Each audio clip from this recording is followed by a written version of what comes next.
Kabanata 2331, Nakakaloka. Nataranta ang mga talukap ng mata ni Edwin Mendoza at Joanna Mendoza nang marinig nila ang mga salitang iyon.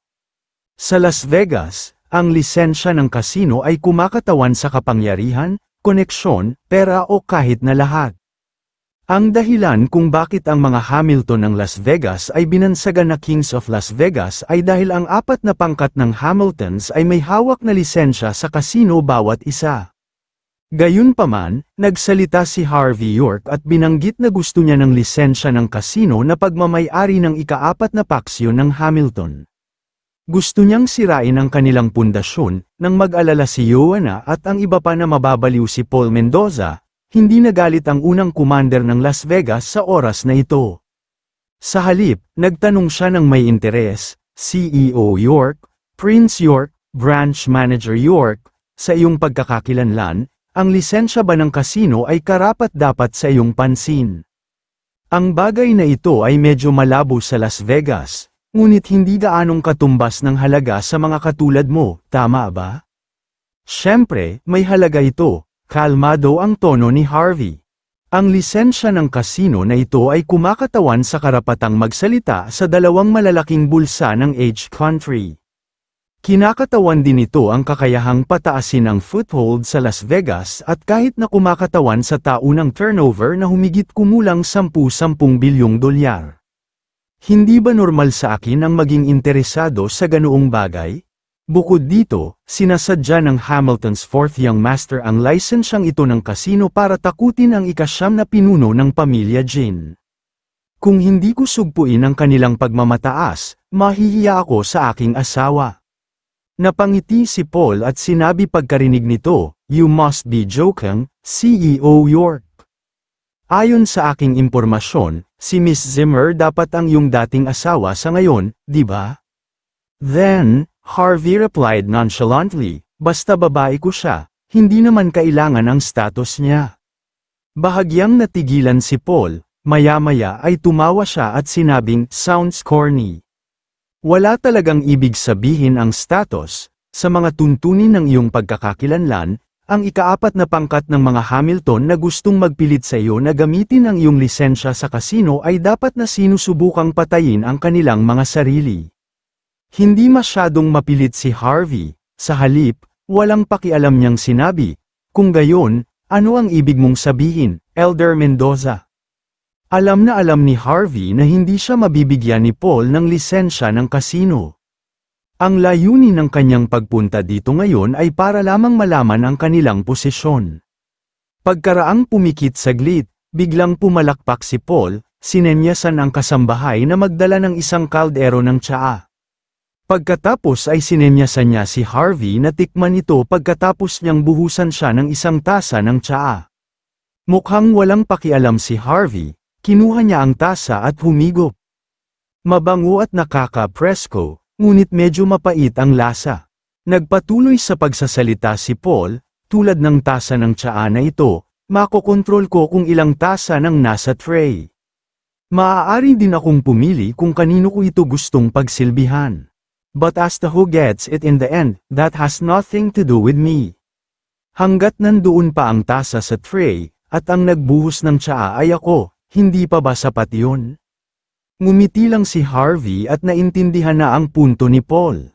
Para sa kanya, hindi mahalaga kung sino ang may lisensya sa kasino, basta may 6 na lisensya sa kasino. Ito ang paninindigan, maraming beses, ang pagiging walang kinikilingan ay nagpapakita rin ng saloobin. Tumayo si Paul at nagsalin ng isang tasa ng tsaa kay Harvey. Pagkatapos, tumayo siya at tinapak si Harvey sa balikat. Pagkatapos noon, lumabas siya ng pribadong clubhouse kasama ang kanyang mga tao, tumingin ng malalim si Joanna kay Harvey at walang sinabi. Sa halip, kinuha niya ang kanyang mga tauhan at sumunod kay Paul. Hindi nagtagal, nawala ang grupo ng mga tao, si Edwin na lang ang naiwan na nakatayo sa pinangyarihan, lumapit siya kay Harvey at may sasabihin sana, bang, sa oras na ito, isang malakas na tunog ang narinig, isang figure ang nahulog sa harap ng pavilion. Hingal na hingal ang figurang bumagsak sa lupa, namula ang maganda niyang mukha, at nanginginig ang katawan niya na parang wala na siyang lakas para bumangon. Napunit ang kanyang damit sa ilang lugar, mukha siyang depressed. Napalingon si Harvey York, na umiinom ng tsaa sa oras na ito at agad na nagbago ang ekspresyon ng kanyang mukha. Teresa Thompson, hindi pa ba siya nakabalik sa Walls Inn? Bakit siya nagpakita dito? Mas mabuting huwag kang makialam dito. Bago tumayo si Harvey, isang nakakakilabot na tawa na may bakas ng kalupitan ang dumating mula sa labas ng courtyard, si Prince Breewood. Gusto ni Dennis Parker ang babaeng ito.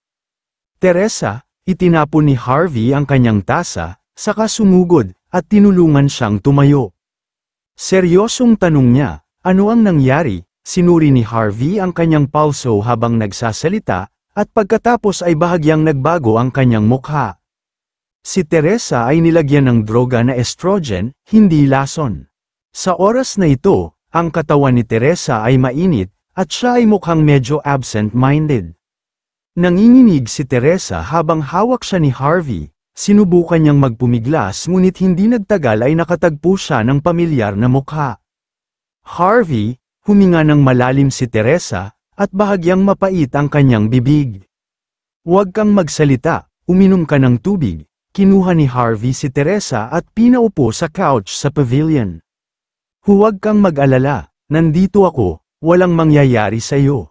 Bahagyang tumango si Teresa at humigop ng mineral water. Pagkatapos ay ipinikit niya ang kanyang mga mata, at ang gulat sa kanyang mukha ay nawala na ngayon. Anong nangyari? Tanong ulit ni Harvey, sabi ni Teresa sa mahinang boses, aalis na sana ako kahapon. Pero biglang tumawag si Denver Hamilton at sinabing gusto akong makatrabaho ulit ng kanyang nakababatang kapatid na si Jax Hamilton. I don't think he will dare to mess around this time. Hanggat tapos na ang negosyo, matutupad ko ang pangako sa pamilya. Sinabi ito ni Teresa sa tonong nakakahiya sa sarili. Nakaramdam siya ng katawa-tawa sa kanyang kawalang muwang. Napabuntong hininga si Harvey. Naiintindihan niya ang iniisip ni Teresa na gustong kumita ng mabilis, ngunit walang saysay na ilagay ang sarili sa panganib para sa pera. Kahit sino ka pa, umalis ka na dito, huwag mong sirain ang saya ni Prince Parker. Mabilis na papalapit ang tunog ng mga yabag sa sandaling ito. Gayunpaman, maaari nang makilala ni Harvey ang mga taong nagsasalita. Siya ay isang matandang kakilala, si Jax Hamilton. Miss Thompson, bakit ka tumakas?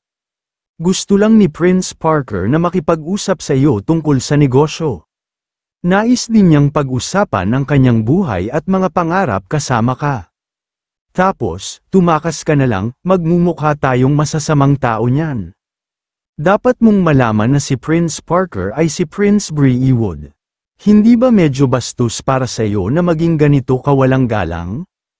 Maya-maya, humarap si Jax kay Harvey, may isang batang maikli ang buhok na naka-Gucci tracksuit sa tabi niya.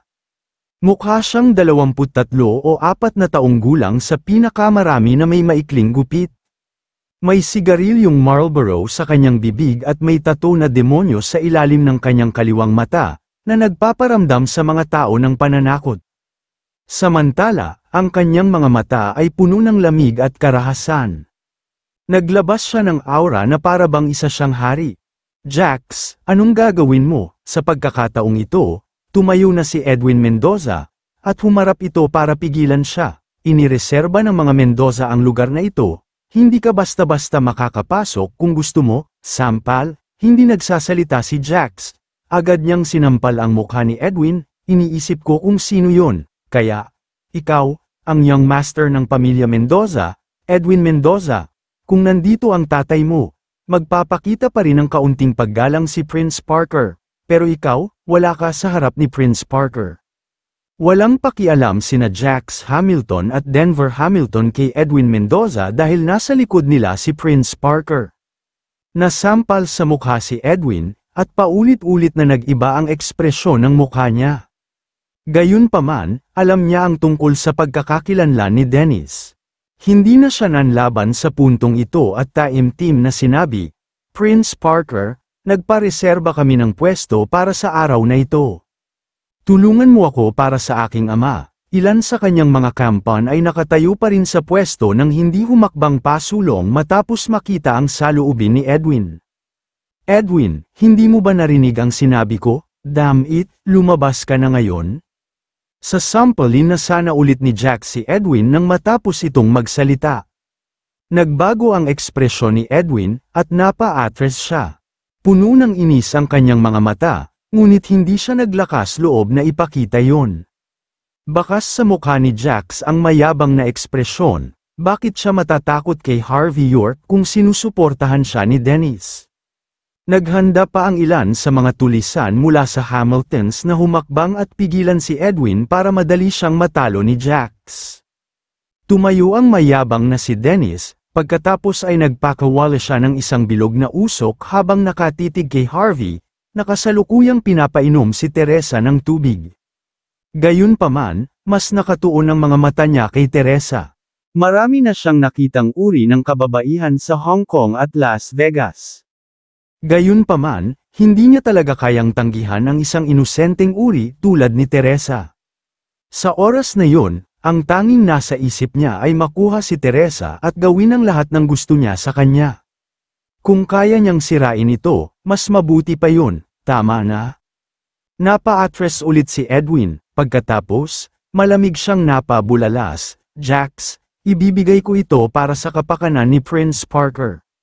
Ngunit kung patuloy kang kumilos ng walang pakundangan, huwag mo akong sisihin sa ginawa kong pagpalo sa iyo ng aking mga tauhan. Halika dito, kung maglakas loob kang gawin yon, maniwala ka man o hindi, papatayin kita. Maangas at dominante ang ekspresyon ni Jax. Sa mga oras na ito, dahan-dahan siyang lumapit kahit na nanunuya kay Edwin, gustong makita kung maglakas loob si Edwin na gawin iyon. Mukhang natakot si Edwin, hindi siya masyadong natakot kay Jax, ngunit kailangan niyang mag-ingat para hindi masaktan si Prince Parker. Jax, mukhang hindi mo natutunan ang iyong leksyon noong nakaraan. Isang walang pakialam na boses ang nagmula sa direksyon ng pavilion. Casual na kinuha ni Harvey ang teapot at binasag ito sa noo ni Jax. Basagin, ang kumukulong tsaa ay nasa buong mukha ni Jax, dahilan upang matakpan niya ang kanyang mukha at humagulgol.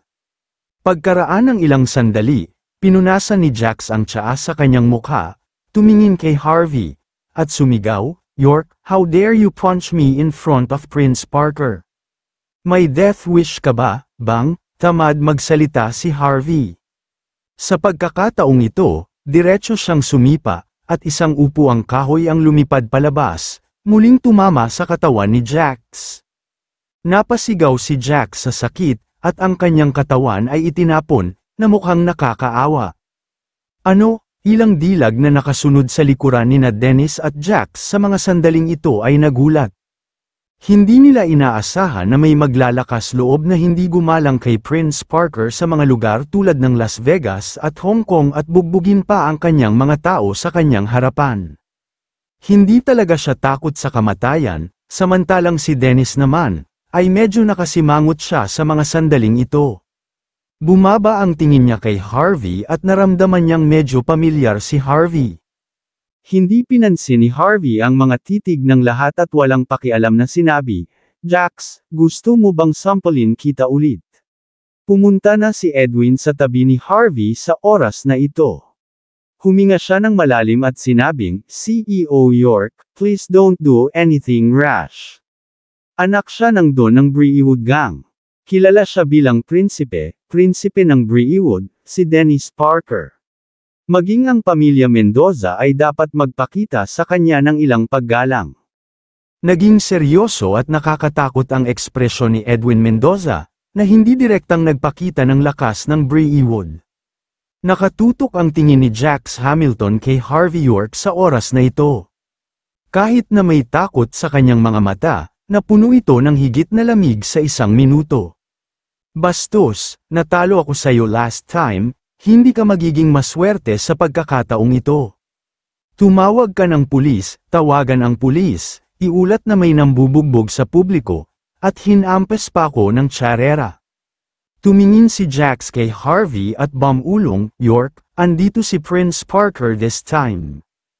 Kahit ang pamilya Mendoza ay hindi ka kayang protektahan. Tumawag ka na lang ng pulis, maaari mong subukan at tingnan kung alin sa aming mga akusasyon ang mas seryoso. Nagdroga ka ng mga tao pagkatapos ay sinasaktan sila. Siyempre, wala akong pakialam kung gusto mong subukan at makita kung sino ang mas malakas, ang koneksyon. Nakangiting tumingin si Harvey kay Jax, nakatulong ako sa iyo ng kaunti noong nakaraang pagkakataon, at mukhang mali ang iyong pagkaunawa sa sarili mo. Natatakot ako na kailangan kitang patayin sa pagkakataong ito. Drugs, hindi ko rin alam ang sinasabi mo, naningkit ang mga talukap ng mata ni Jax. Gayunpaman, nagngangalit pa rin siya at sinabing, si CEO Thompson ang bisita ko, at gusto ko lang siyang makausap at uminom. Ano ang mali doon? Lahat ng tao ay gumagawa ng ganitong negosyo. Walang pakialam na sumagot si Harvey, stop talking nonsense. Dapat ay nakalunok si Teresa Thompson ng ilang makapangyarihang hormones. Kahit na hindi ito gamot, hindi ito isang bagay na madaling mabili sa merkado. Bukod dito, mataas ang presyo, at kakaunti lang ang mga channel para makabili nito. Kaya, ang iba ay dapat manatili sa iyo, tama? Kailangan ko lang silang hanapin. Sigurado akong magsisisi ka, si Harvey ay mukhang walang pakialam, ngunit iyon ang nagpadilim sa mukha ni Jax. Pagkatapos ay hindi niya namamalayan na ikinaway ang kanyang kamay at sinenyasan na pigilan ang ilan sa kanyang mga bodyguard na makipag-ugnayan sa pulisya. Hindi niya akalain na hindi lang si Harvey ang may ganoong nakakatakot na mga kasanayan, ngunit siya rin ay maswerte at nagkaroon ng mahusay na pagmamasid. Madaling mahulaan ni Harvey kung ano ang binigay niya, sa tingin lang kay Teresa. Bastos ka, anak ng asungot, medyo may kakayahan ka. Tuloy lang, ngunit ang pagkakataong ito ay iba sa huling pagkakataon. Hindi ka kayang protektahan ni Edwin sa pagkakataong ito. At si Prince Parker ay hindi rin natatakot sa iyo. Umatras si Jax at pumunta sa tabi ni Dennis at sinabing, si Prince Parker ay nandito, makikita ko kung sino ang maglalakas loob na mangbuli sa akin. Prince Parker, siya si Harvey, ang tumakat kay Matthew Flynn kagabi. Nahulog na rin sa kamay niya si Sister 13, siya rin ang nakabali ng paa ng pangatlo kong kapatid. Higit pa rito, nasa kanyang mga kamay pa rin ang ika-6 ng aking lisensya sa kasino. So ikaw pala, sandaling natigilan si Dennis, pagkatapos ay pinikit niya ang kanyang mga mata habang malalim ang iniisip. Dahan-dahan siyang lumapit kay Harvey at sinabi na may kalahating ngiti, ikaw ba si Harvey? Ang nagpatakot kay Matthew na gamitin ang titulong Prinsipe York. At inaresto mo ba si Sister 13 para sa pagtatanong? Ngayon, sinaktan mo ang kapatid ko at inagaw mo ang babae ko sa harapan ko, at ang lakas ng loob mong huwag akong pansinin. York, napakayabang mo, patuloy sa pagbuga ng usok si Dennis habang nagsasalita, naiwan siyang napapalibutan ng umuusok na usok. Gayunpaman, ang kanyang pag-uugali ay mas nakakatakot kaysa sa mga banta ni Jax. Mayabang, walang pakialam na tanong ni Harvey, lumapit siya at tumayo sa harap ng mayabang na si Dennis at sinabing, maniwala ka man o hindi, maaari akong maging mas mayabang, hindi ako naniniwala. Nagbuga ng usok si Prince Parker sa mukha ni Harvey, sampal, pagkatapos ay sinampal siya ni Harvey, dahilan para agad siyang napaatras. Ngayon, naniniwala ka na ba? Maraming salamat sa lahat ng sumusubaybay. Please subscribe and follow my YouTube and Facebook channel, Pilipino Novel. Maraming salamat po. Kabanata 2335. Ano? Napabuntong hininga ang buong karamihan. Ang sampal ni Harvey York ay hindi lamang biglaan, ngunit masyadong mabilis, na ginagawang hindi makapag-react ang mga tao. Sino si Dennis Parker, Prince Breewood, Hong Kong? Ang katayuan nito ay ang pangalawa sa pinakamataas sa mga lansangan ng Hong Kong. Maaaring lamang purihin ng isang tao ang isang karakter tulad ni Jax Hamilton. Ang mga taong tulad ni Matthew Flynn ay wala sa kanya. Gayunpaman, napaatras si Dennis sa kasalukuyang sampal ni Harvey. Lahat ay nasa ulirat habang pinapanood ang eksenang ito, at pakiramdam ng lahat ay may nakita sila. Ni hindi makasigaw ang magandang babae, sa halip, itinikom nila ang kanilang mga bibig ng walang ekspresyon. Namilog ang mga talukap ng mata ni Edwin sa gulat, kahit alam niya ang ugali ni Harvey, hindi niya inaasahan na hindi magpapakita ng respeto si Harvey kapag kaharap ang isang karakter na tulad ni Dennis. Kung si Dennis daw ay mayabang at dominante, mas mayabang at dominante pa si Harvey sa kanya. Bastos, anak ng asungot, how dare you hit Prince Parker?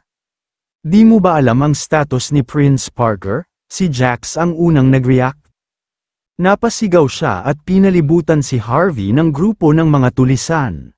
Isang grupo ng mga tao ang handang sumalakay, puno ng puot na parang gusto nilang lamunin si Harvey. Sa kanilang pananaw, ito ay hindi na isang hamon o provocation kundi isang sampal sa mukha, na nagpapakita ng walang paggalang. Ilang magagandang kasamang babae ang sa wakas ay nag-react sa oras na ito. Napaatras silang lahat na nakahalukip-kip at puno ng paghamak ang kanilang mga mukha. Ayon sa kanila, sa totoo lang ay hindi alam ni Harvey ang kanyang lugar. First time nilang makakita ng taong naglakas loob na sinampal si Dennis. Tapos na ang batang ito. Kahit si Jesus ay hindi siya mailigtas. Prinsipe Parker, ika-4 na Young Master Hamilton, relax lang.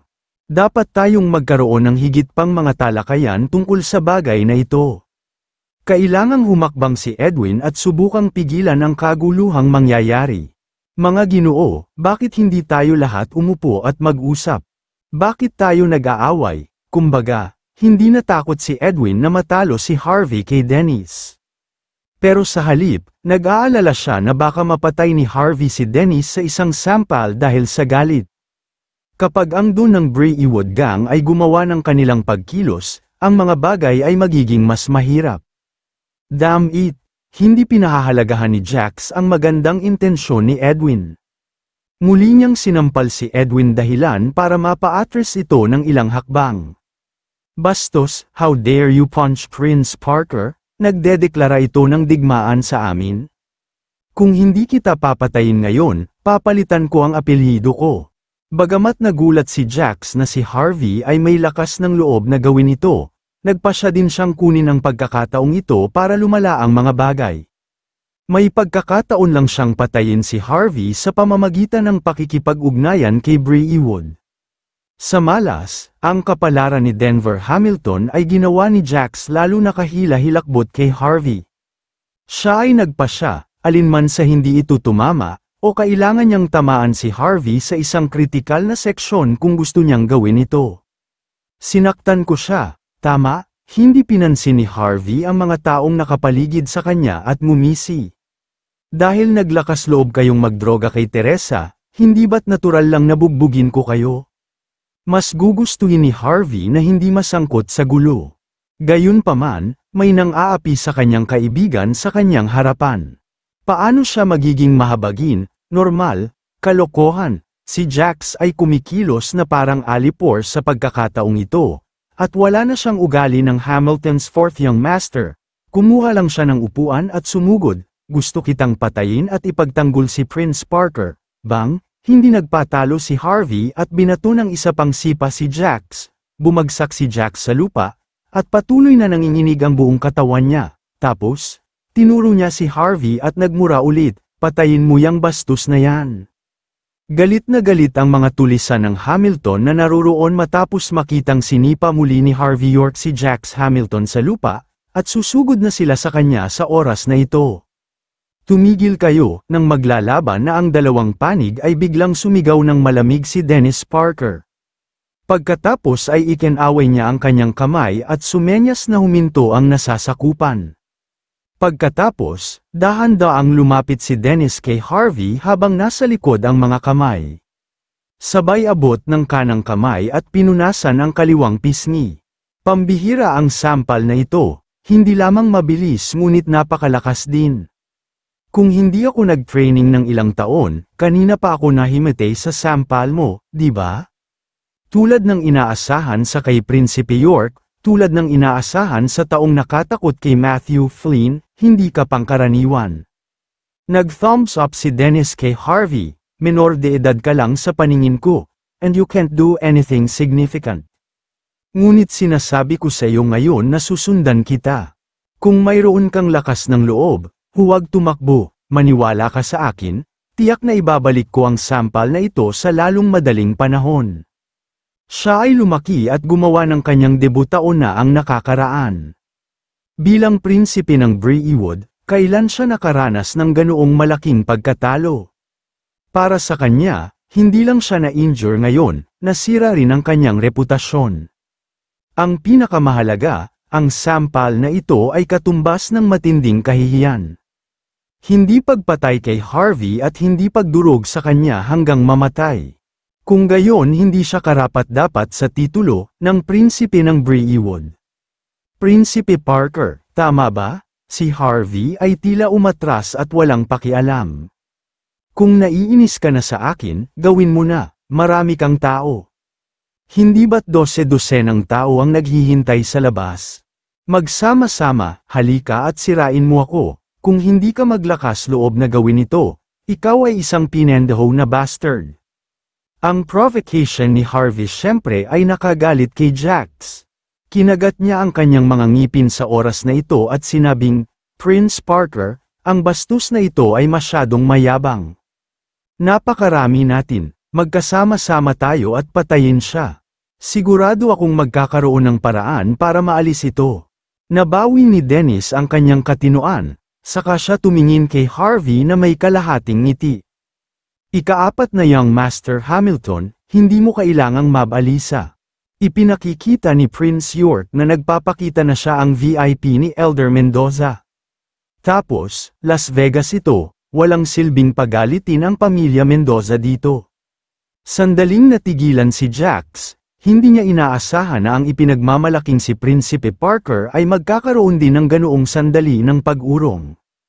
Bukod dito, bukod sa pagiging VIP na panauhin ni Paul Mendoza, itong Young Master York ay isa ring prinsipe ng York ng Southlight. Mayroon din siyang ibang pagkakakilanlan, ang pinuno ng sangay ng Longmen, Mordo. Matapos marinig ang mga salitang Prince York, wala pa ring naramdaman si Jax. Ito ay dahil kahit na ang prinsipe ng York ay may impluwensya sa Southlight, wala siyang magagawa sa Las Vegas. Gayunpaman, nang marinig niya ang pamagat, pinuno ng sangay ng Longmen ng Mordo, bahagyang natigilan si Jax, at bahagyang nabawasan ang galit sa kanyang mukha. Maging ang pamilya Hamilton sa Las Vegas ay kailangang magpakita ng paggalang sa pinuno ng sangay ng Longmen, Mordo. Harvey, tila ang pagkakakilanlan ng pinuno ng sangay ang nagbigay sa iyo ng kumpiyansa na kumilos ng padalos-dalos. Kahit nasa Las Vegas ka, Hong Kong, mayabang ka pa rin at nangingibabaw. Pinandilatan ni Dennis si Harvey, hindi ka ba nag-aalala na may tumingin sa iyong background at burahin ang iyong katayuan bilang pinuno ng sangay habang nasa Las Vegas ka? Ano ang susunod mong gagawin? Mamamatay ka ba sa lansangan? Tungkol sa mga babaeng nakakasalamuha mo, natatakot ako na lahat sila ay ibenta para sunugin, sampal. Humakbang si Harvey at walang pakialam na sinampal ulit siya. This time, lumipad na si Dennis matapos masampal. Gayunpaman, nabasag niya ang kanyang pagkahulog at nagawang tumayo ng biglaan nang siya ay lumapag, kaya naman, hindi siya bumagsak sa lupa. Gayunpaman, kahit na si Dennis Parker ay hindi bumagsak sa lupa, ang kanyang ekspresyon ay labis na malungkot sa sandaling ito. Hindi niya akalain na magiging walang ingat si Harvey York sa harap niya. Pagkatapos ng 2 sampal, ang mukha ni Prince Breewood ay namamaga na parang ulo ng baboy. Dennis, tigilan mo na ang pagpapanggap sa harap ko. Sa usapin ngayon, malinaw na ng droga ka kay Teresa at ang una ay tinangka pa siyang halayin. Pagkatapos masira ang kasiyahan mo at bugbugin ka sa harap ko, talagang sinasabi mo na ginamit ko ang pagkakakilanlan ko bilang pinuno ng sangay ng Longmen, Mordo para supilan ka. Bakit? Sinusubukan mo bang lumikha ng panggigipit sa publiko at hilingin kay Mr. Bauer na tanggalin ako? Humakbang si Harvey habang nasa likod ang mga kamay. Puno ng paghamak ang kanyang mga mata, at wala siyang balak na seryosohin itong Prinsipe Parker na ito. Sinasabi mo na ako ay kumikilos ng walang ingat at nang aapi ng iba. Mabuti kung gayon, papakawalan kita ngayon. Sasabihin ko sa iyo kung ano ang ibig sabihin ng pananakot ng iba. Dennis Parker, pipilitin kita ngayon gamit ang katayuan ko bilang pinuno ng sangay ng Lungmen, Mordo. Bibigyan kita ng 1 minuto. Lumuhod at humingi ng tawad kay Miss Thompson. Pagkatapos, sampulin ang iyong sarili ng 2 beses. Kung hindi, babaliin ko ang mga braso at binti mo. Malamig ang ekspresyon ni Harvey, at isang nakakatakot na aura ang bumungad sa kanya, na agad na bumalot sa buong karamihan, na naging sanhi din ng bahagyang pagbabago ng mga mukha ni Jax Hamilton at ng iba pa. Gustong harangin ng ilang bodyguard ni Dennis ang daan, ngunit sinampal sila ni Harvey at natamba. Namilog ang mga talukap ng mata ni Jax habang pinagmamasdan ang eksenang ito. Sa sandaling ito, bahagyang pinagsisihan niya ang kanyang mga aksyon. Bakit niya sasaktan si Mandy para lang sa maliit na pakinabang, na hindi rin direktang nakakasakit sa taong ito? Mula nang matanggap niya ang balita kagabi na nadurog ni Harvey si Denver Hamilton at natakot si Matthew Flynn, napagtanto ni Jax na maaaring hindi kasing simple ng inaakala niya ang pagkakakilanlan ni Harvey. Noong una ay gusto niyang gamitin ang pagkakakilanlan ni Dennis para bully ang mga tao, ngunit sa hindi inaasahang pagkakataon, napigilan na naman siya ni Harvey. Ang kasalukuyang Harvey, hindi lamang siya nakakatakot, ngunit siya rin ang may taglay na titulo, ng Lungmen Branch Leader, Mordo. Bagamat ang pinuno ng sangay ng Lungmen ng Mordo ay wala sa poder ng 2 lungsod, ang Hong Kong at Las Vegas, dahil iniharap ni Harvey ang pagkakakilanlang ito, sila ay mahihirapan din kung manggahas silang saktan si Harvey. Ilang Braywood thugs ang humawak ng mga baril sa kanilang mga baywang, na may layuning pumatay sa kanilang mga mata. Malamang bumunot sila ng baril at barilin si Harvey ng ilang beses. Gayunpaman, hindi pa nagsasalita si Dennis. Sa makatuwid, hindi sila maglakas loob na manggulo.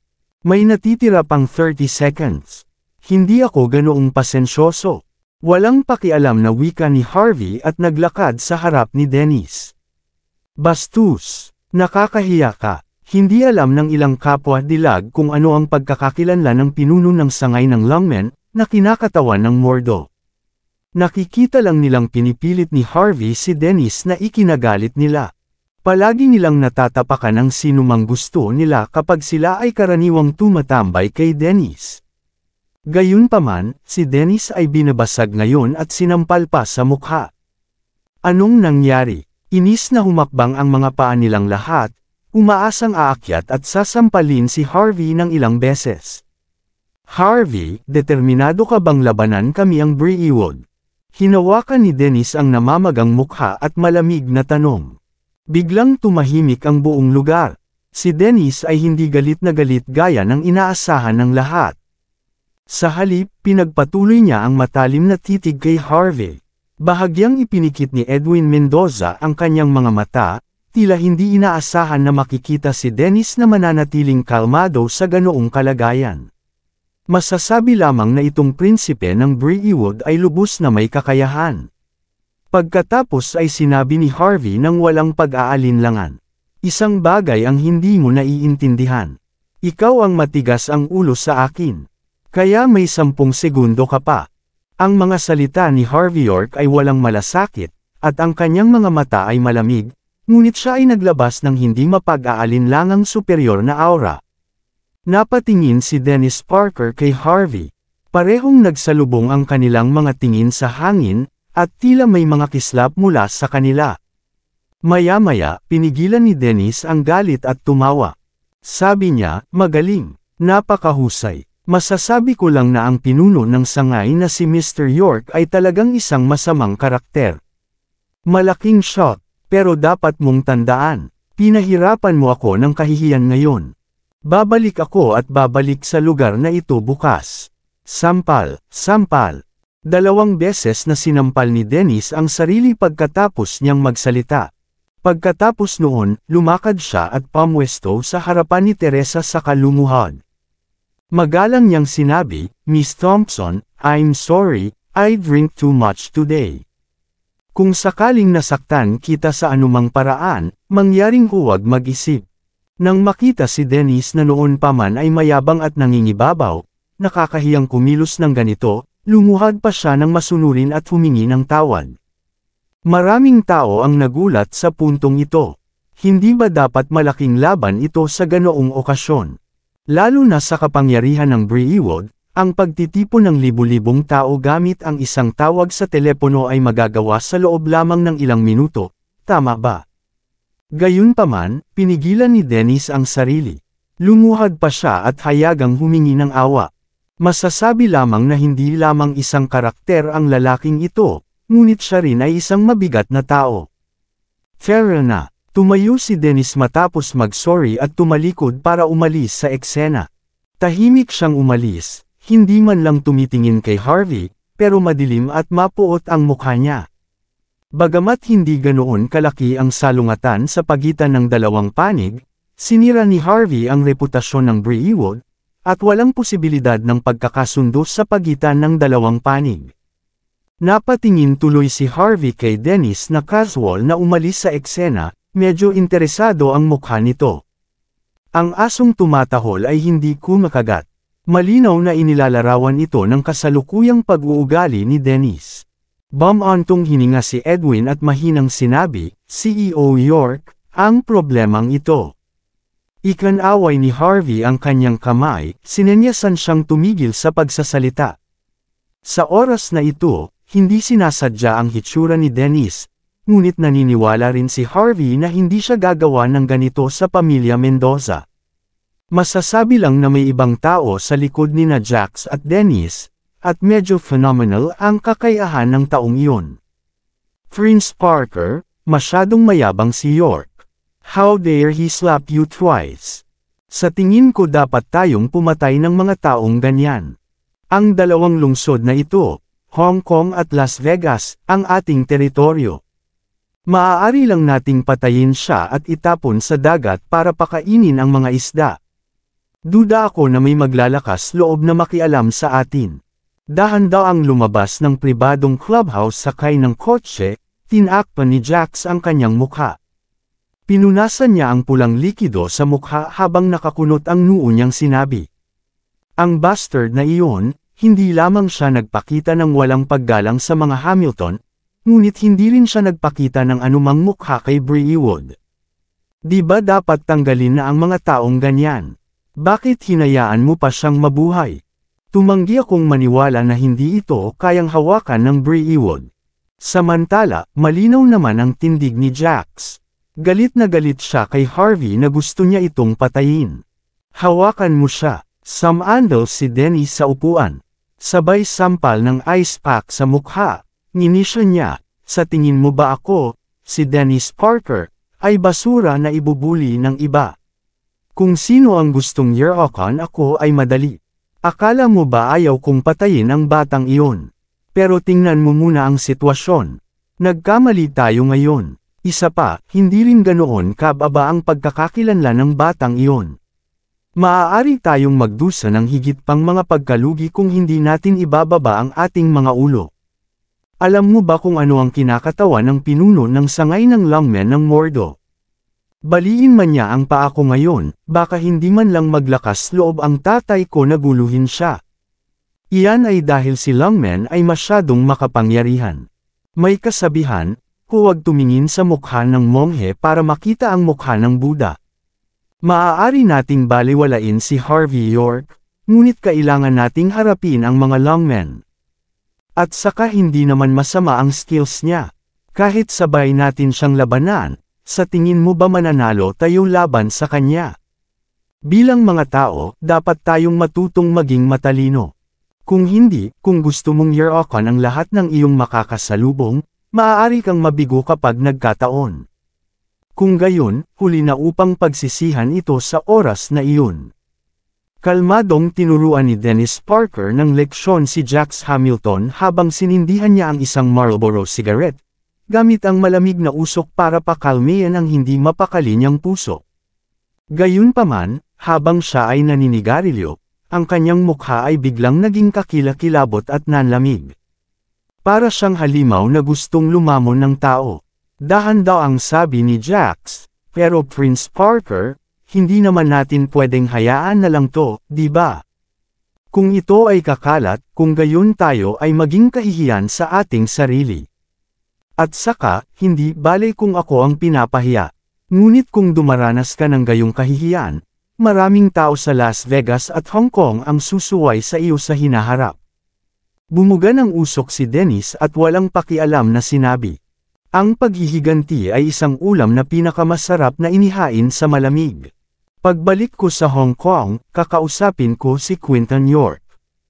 Kailangan kong humingi ng hustisya. Babawiin ko kung ano ang akin. Nagbago ang ekspresyon ni Jax. Pagkatapos ay mataimtim niyang sinabi, Prince Parker, nabalitaan ko na si Young Master York ay nakaranas din ng ilang pagkatalo sa harap ni Harvey. Tama bang hanapin ito? Bakit hindi mo hayaan ang iyong mga magulang na magpadala sa iyo ng ilang Sackflower Warriors at pumatay ng ilang tao sa paligid ni Harvey? Hindi ba bumalik ang asawa niya sa Mordo?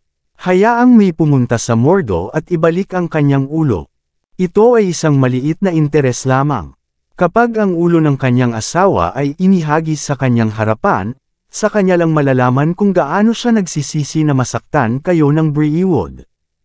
Pwede rin tayong sampal. Bago pa matapos ni Jax ang kanyang mga salita, biglang sinampal ni Denny si Jax, na agad na nagpabagsak sa kanya sa lupa.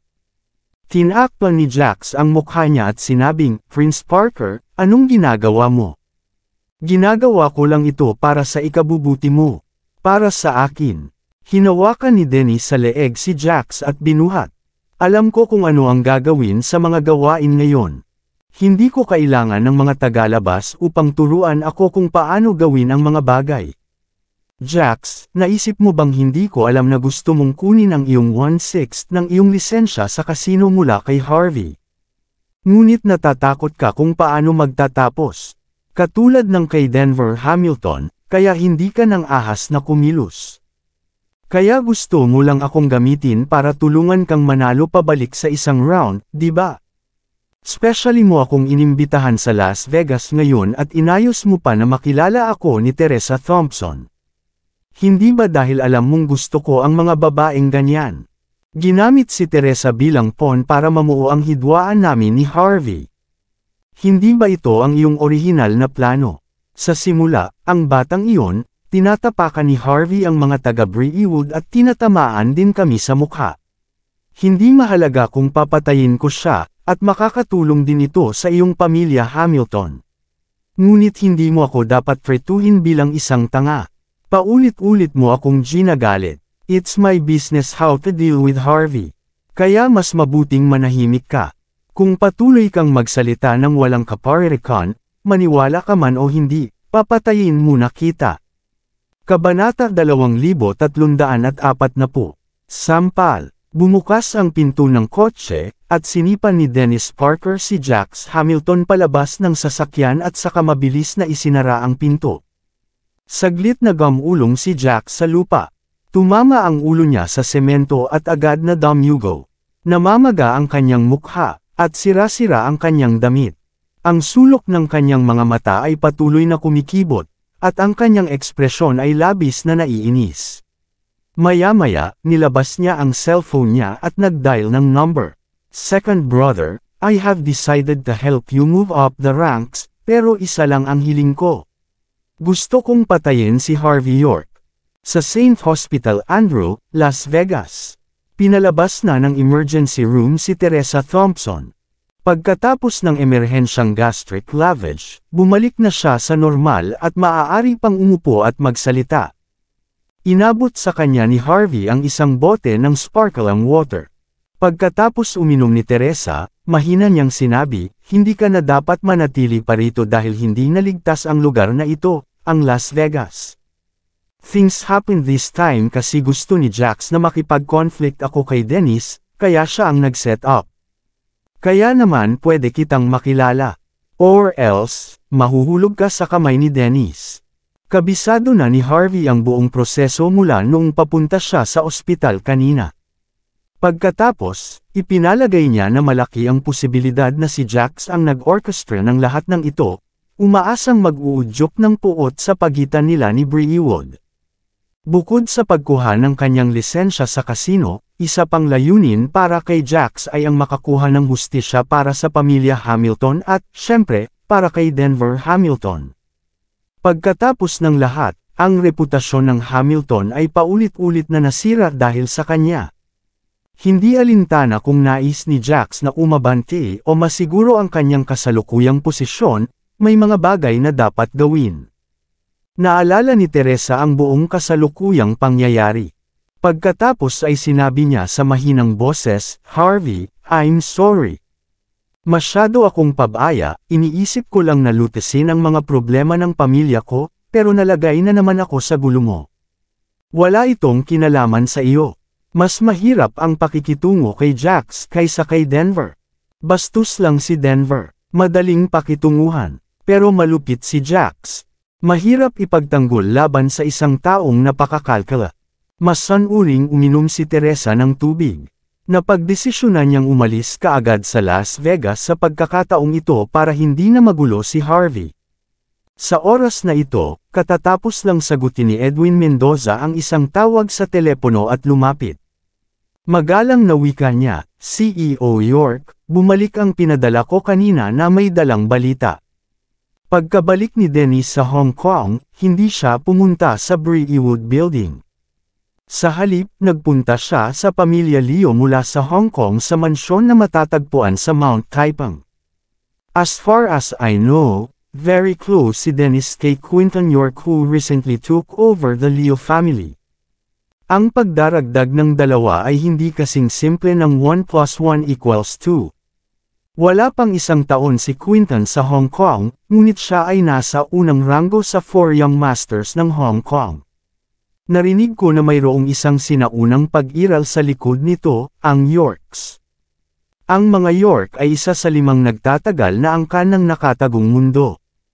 Ang pamilyang Judd mula sa Walls Inc., ang pamilyang Patel mula sa Golden Sands, ang pamilyang Wagner mula sa Chang'an, ang pamilyang Braff mula sa Gangnam, at ang mga York mula sa Las Vegas, Hong Kong. Ang 5 angkan na ito ay bihirang lumitaw sa mundo. Kung hindi dahil sa ating circle, imposibleng malaman ang pagkakaroon ng 5 dakilang angkan na ito. Ngunit walang duda sa kapangyarihan ng 5 pangunahing angkan. Sa ilang mga lawak, sila ay mas mahigpit kaysa sa nangungunang 10 pamilya. Kasi matanda na sila at matagal na. Walang nakakaalam kung ano ang ibig sabihin na mayroon pa sila. Kaya si Quinton kasama si Dennis ay hindi ganoon kalala. Bukod sa pamilya Leo mula sa Hong Kong at Breewood, at kung sila ay suportado ng mga York mula sa Hong Kong, Las Vegas, iyon ay masyadong nakakatakot.